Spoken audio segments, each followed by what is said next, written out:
There is a street in Durham, North Carolina, that holds more ghosts of American ambition than perhaps any other pavement in the South. Parrish Street. A century ago, this four-block corridor was not just a business district, it was a fortress.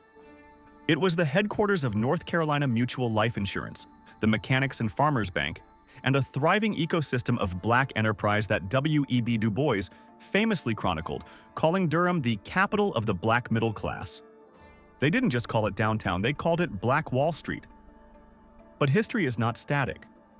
While the brick buildings of the early 1900s still stand, the wealth of Durham has evolved.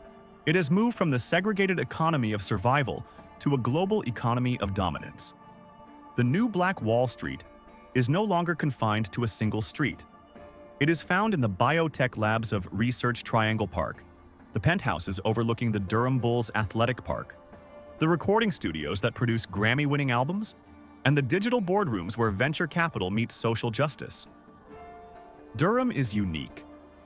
It is a city where black wealth is not an oxymoron. It is a heritage. It is a place where the granddaughter of a tobacco worker can become a tech mogul, and where the daughter of a domestic worker can own the bank. The women we are profiling today are the inheritors of this legacy. They are not just rich in currency, they are rich in ownership, rich in intellectual property, and rich in the kind of political and social capital that shapes the destiny of the state. We are counting down the 10 richest and most influential black women in Durham.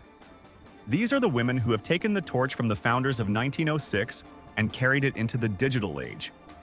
From real estate tycoons reshaping the skyline to gospel royalty living in sprawling estates, these are the queens of the Bull City. And stick around for the #1 spot. A woman whose voice has not only generated millions, but has become the spiritual soundtrack of Black America itself. Number 10. Lola Olufalabi, the cultural importer. We begin our journey on Main Street, in the heart of the city's Renaissance. If the original Black Wall Street was about proving that black people could build banks, the modern era is about proving they can curate global luxury. Lola Olufalabi stands at the forefront of this shift as the founder and owner of Exotique, a boutique and cultural hub that has become a landmark in downtown Durham. Olufalabi's story is one of global migration and intentional economics. Originally from Nigeria, she traveled the world before settling in Durham, bringing with her an eye for the kind of high-end fair trade craftsmanship that was missing from the local market. Exotique is not just a clothing store, it is an import-export empire in miniature. Olufalabi sources directly from artisans across Africa, bypassing the middlemen who historically exploited black creators. By controlling the supply chain from Lagos to Durham, she captures the value at every step. Her wealth is built on cultural arbitrage, the ability to take goods that are undervalued in one market and present them as luxury items in another. In a city like Durham, which prides itself on being cosmopolitan and diverse, Olufalabi has cornered the market on Afrocentric luxury. She is not just selling fabric, she is selling status. Her boutique hosts diplomats, artists, and the city's elite, serving as a salon for the New South. But Olufalabi's influence extends beyond retail. She is a property owner in a downtown area where real estate prices have skyrocketed by triple digits in the last decade. Owning a storefront on Main Street in Durham today is like owning a gold mine. As gentrification pushes many out, Olufalabi has planted a flag, ensuring that black ownership remains visible, vibrant, and profitable in the city's most expensive corridor. She represents the immigrant ambition that is revitalizing the legacy of Black Wall Street, proving that the next chapter of Durham's wealth will be written with a global accent. Number 9. Shada Wilson, the culinary artisan. While Olufalabi imports culture, Shada Wilson manufactures it, one macaron at a time. In the world of high finance, wealth is often abstract, but in the culinary world, wealth is margin. And no one commands a higher margin in the bakery game than a French-trained pâtissier. Shada Wilson, the founder of Sweets by Shada, is the embodiment of the artisan entrepreneur. Wilson's path to wealth was not paved with shortcuts. She didn't learn to bake on YouTube. She went to the source. Wilson trained at Le Cordon Bleu in Paris, the West Point of the culinary world. This education was a massive capital investment. Tuition, travel, living expenses in one of the world's most expensive cities. But it paid off. When she returned to Durham, she didn't just open a bakery, she introduced a luxury product to a market that was starving for sophistication. Her shop on West Morgan Street is a masterclass in branding.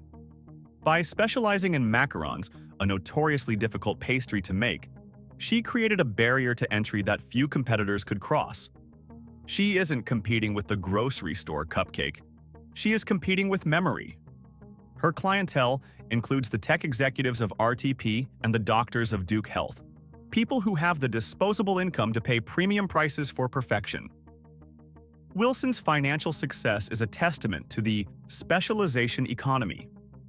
In a city full of generalists, the specialist is king or queen. Her business model is lean, high-end, and scalable through corporate gifting and events. She represents a new wave of Black women in Durham who are claiming space in the luxury lifestyle sector. She is proof that you can build a fortune in the Bull City by being the absolute best at one very specific, very difficult thing. She didn't just bring Paris to Durham, she brought the profit margins of Paris to her bank account. Number 8. Dr. Desiree T. Palmer, the medical capitalist. Durham is known internationally as the City of Medicine, home to Duke University and a sprawling healthcare economy. But while many work for the hospital system, the real wealth is held by those who own the practices. Dr. Desiree T. Palmer is a prime example of the medical capitalist, a Black woman who transitioned from practitioner to proprietor. Dr. Palmer is the founder of Desiree T. Palmer, DMD, PA, and Associates, a dental practice that has been a staple of the Durham community for decades. In the hierarchy of American wealth, dentistry is often overlooked, but it is one of the surest paths to the 1%. A successful private dental practice is a cash flow machine, generating millions in annual revenue with high profit margins and stable clientele. But Dr. Palmer's wealth isn't just about drilling fillings. It's about longevity and real estate. By establishing her practice, A New Reason to Smile, she anchored herself in the community long before the current economic boom. Owning a medical practice involves owning the equipment, the patient lists, and often the building itself. This is asset-heavy wealth, the kind that is difficult to disrupt and easy to leverage. Dr. Palmer also represents the professional class legacy of Durham. Historically, the Black elite of the city were the doctors, dentists, and lawyers who served the community when white establishments would not. Dr. Palmer continues this tradition, but on a modern scale. She employs staff, manages payroll, and reinvests in the latest dental technology. Her influence is quiet but deep. She is the person who keeps the smiles of Durham's Black elite bright, and her bank account reflects the value of that service. She is the millionaire next door, whose wealth is built on the twin pillars of education and enterprise. Number 7. Wanda S. Lloyd, the literary gatekeeper. Wealth is also measured in intellectual property and the authority to write history. Wanda S. Lloyd is a woman whose fortune is built on words. A legendary journalist, editor, and author, Lloyd moved to Durham and immediately cemented herself as a pillar of the city's intellectual aristocracy. She is the former executive editor of the Montgomery Advertiser and a Spelman College alumna who wrote the acclaimed memoir, Coming Full Circle, From Jim Crow to Journalism. Lloyd's wealth comes from a career at the absolute pinnacle of American media. She spent years in the C-suites of major newspaper chains, commanding the salaries and stock options that come with executive leadership in the information age. But unlike many who retire to the golf course, Lloyd pivoted into the knowledge economy. She became a department chair at Savannah State University before bringing her talents to Durham, where she serves as a consultant, speaker, and board member. Her value in Durham is as a connector. She sits on the boards that matter, influencing arts, education, and civic policy. In a city that prides itself on its writers and thinkers, Lloyd is royalty. Her memoir was not just a book, it was a brand-building event that launched her onto the national speaking circuit. Speaking fees for a journalist of her stature, someone who broke color barriers in newsrooms across the South, can rival the annual salaries of mid-level managers. Wanda Lloyd represents the intellectual capital of the new Black Wall Street. She proves that a Black woman's story, when told with skill and authority, is a tradable asset. She lives in a world of literary festivals, university lectures, and high-level consulting, turning her life experience into a legacy that pays dividends. She is the voice of authority in a city that listens. Number 6. Phyllis Coley, the media mogul. If Wanda Lloyd is the voice of history, Phyllis Coley is the voice of the now. As the CEO and publisher of Spectacular magazine, Coley is the only Black woman in Durham who owns a major media platform dedicated to the African American experience. In an era where Black media is often bought out by larger conglomerates, Coley has remained independent, fiercely local, and incredibly profitable. Coley's wealth strategy is brilliant in its vertical integration. Spectacular magazine is not just a publication, it is an event production company. She produces the Spectacular Magazine Man of the Year Awards and the NC Juneteenth Celebration, one of the largest festivals in the state. By controlling the media outlet and the events, she double dips on revenue, selling the ads in the magazine and the sponsorships for the festivals. Her influence is undeniable. If you want to run for office in Durham, if you want to launch a business in the Black community, or if you want to promote a concert, you have to go through Phyllis Coley. She is the gatekeeper of Black cool in the Triangle. This influence capital translates directly into dollars. Her sponsorship deals with major corporations, banks, health systems, tech giants, who want to reach Black audiences run into the 6 and 7 figures. Coley also embodies the resilience of the Durham entrepreneur. She navigated the death of print media by pivoting to digital and experiential marketing long before her competitors. She built a brand that is synonymous with Black excellence in North Carolina. Her net worth is a reflection of her control over the city's social calendar and its news cycle. In Durham, Phyllis Coley doesn't just report the news, she makes it, and she monetizes it. Number 5. Jessica Averhart, the tech strategist. We now enter the realm of the new economy, the world of tech, startups, and venture capital. At the center of this whirlwind in Durham stands Jessica Averhart. A fourth-generation entrepreneur, Averhart is the founder of Jess & Company and the co-founder of Black Wall Street Homecoming, a nonprofit and annual conference that connects Black tech founders with capital. Averhart's resume reads like a checklist for modern wealth. She has worked with Google for startups, the American Underground, Durham's tech hub, and managed partnerships for the NFL and NBA. She is not just a participant in the tech ecosystem, she is an architect of it. Her wealth comes from high-level consulting, advising Fortune 500 companies on how to deploy capital and build culture, and from the equity of access. When you are the person who connects a Black founder to a Google investor, you hold a position of immense value.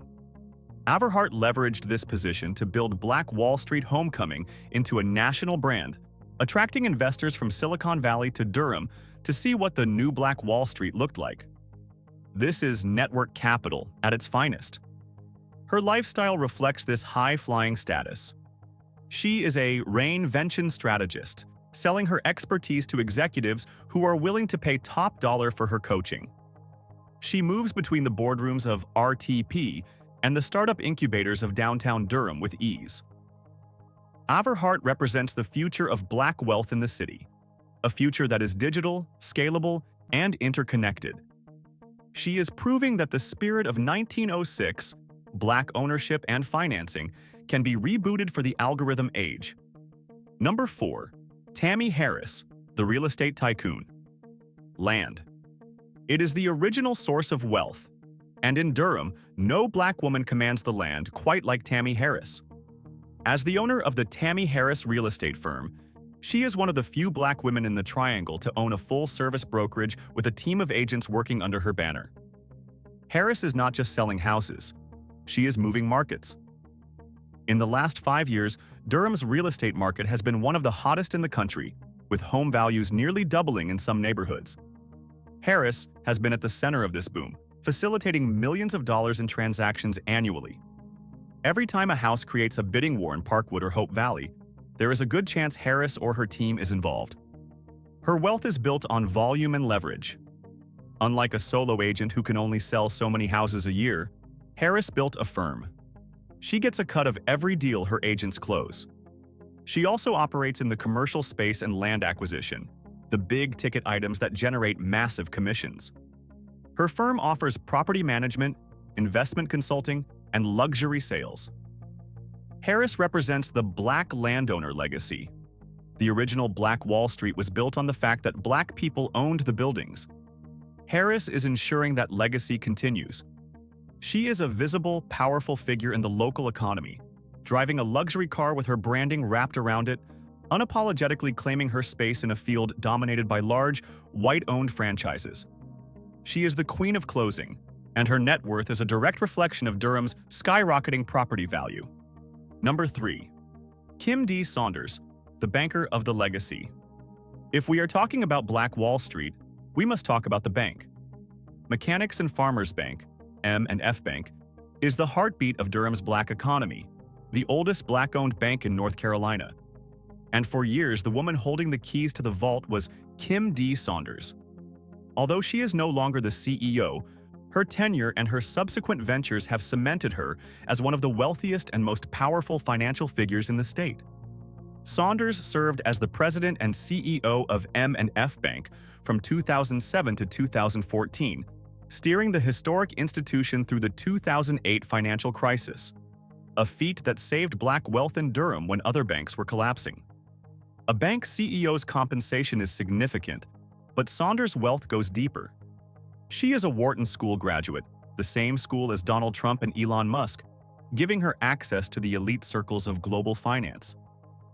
After leaving M&F, she founded the Eads Group, a consulting firm that advises minority-owned banks and financial institutions nationwide.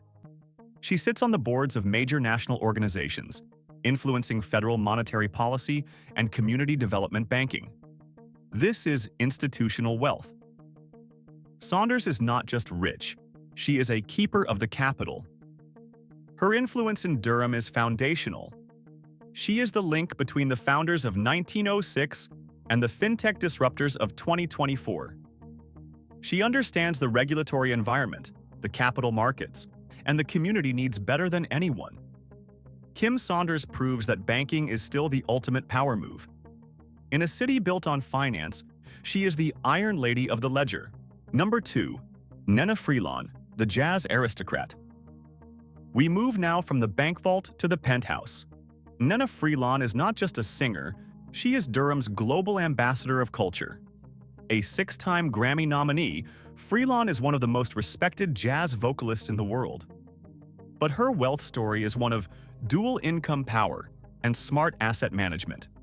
Freelon was married to the late Phil Freelon, the legendary architect who designed the Smithsonian National Museum of African American History and Culture in D.C. Together, they were Durham's power couple, the Obamas of the arts.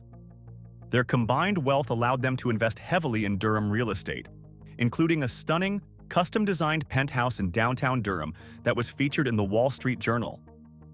This property alone is a multi-million-dollar asset, a symbol of their success and their commitment to urban living. Nena's personal wealth comes from a decades-long career of touring, recording, and licensing. She has performed at the White House, headlined jazz festivals from Montreux to Monterey, and acted in films. But she is also a shrewd businesswoman. She founded the Freelon Foundation, investing in young artists, and she continues to produce multimedia projects that attract significant funding. Living in her light-filled penthouse, surrounded by art and history, Freelon represents old money cool. She is the matriarch of a creative dynasty. Her son is Pierce Freelon, a successful musician and former city council member. She proves that you can live in Durham and have a global footprint. She is the diva of the Bull City, and her life is a masterclass in elegance and abundance. Number 1. Pastor Shirley Caesar, the Gospel Empress. And finally, at the number 1 spot, we arrive at the throne of the true Queen of Durham. She has won 11 Grammy Awards. She has a star on the Hollywood Walk of Fame. She has served on the Durham City Council, and she is the pastor of Mount Calvary Word of Faith Church. She is the one and only Pastor Shirley Caesar. Shirley Caesar is the richest black woman in Durham because she sits at the intersection of three massive economies: the music industry, the black church, and real estate. Her net worth is estimated to be over $16 million. This is not paper wealth. This is decades of royalties, touring revenue, and tithes. Born and raised in Durham, Caesar began her career in the 1950s with the Caravans before launching a solo career that made her the first lady of gospel. Unlike many artists of her era who were exploited, Caesar was a businesswoman from day one. She owns her catalog. When her song, "Hold My Mule," went viral as the You Name It challenge a few years ago, introduced to a new generation by Beyoncé and Snoop Dogg, Caesar capitalized immediately, selling merchandise and licensing the track for commercials. She turned a meme into millions, but her power in Durham is physical. Her church, Mount Calvary, is a massive institution with substantial real estate holdings. As the senior pastor, she manages a budget that rivals mid-sized corporations. She lives in a sprawling estate that is legendary in the area, a testament to her success. Shirley Caesar is also a political heavyweight. Her time on the city council, 1987 to 1991, gave her deep ties to the city's governance. She is the only person on this list who can call the mayor, the governor, and the bishop and get them all on the line. She is the ultimate Durham girl made good. She stayed home, she built a kingdom, and she kept the receipts. Pastor Shirley Caesar is the richest black woman in Durham, and she has the greens, beans, potatoes, and tomatoes to prove it. From the macaron counters of Morgan Street to the pulpit of Mount Calvary, these 10 women tell the story of a city that has always known the value of black genius. Durham is not just a place where black history happened. It is a place where black wealth is happening right now. These women, Lola, Shada, Desiree, Wanda, Phyllis, Jessica, Tammy, Kim, Nena, and Shirley, are the guardians of the Black Wall Street legacy. They have expanded the definition of what that street means. It is no longer just about insurance and banking. It is about tech, art, media, and medicine. They are the new architects of the Bull City, building a future that is as prosperous as it is proud. Which of these Durham queens inspired you the most? Did you know that the First Lady of Gospel was also a real estate mogul? Let us know in the comments below, and don't forget to like and subscribe as we continue to uncover the hidden geography of black wealth across the South. We'll see you in the next city.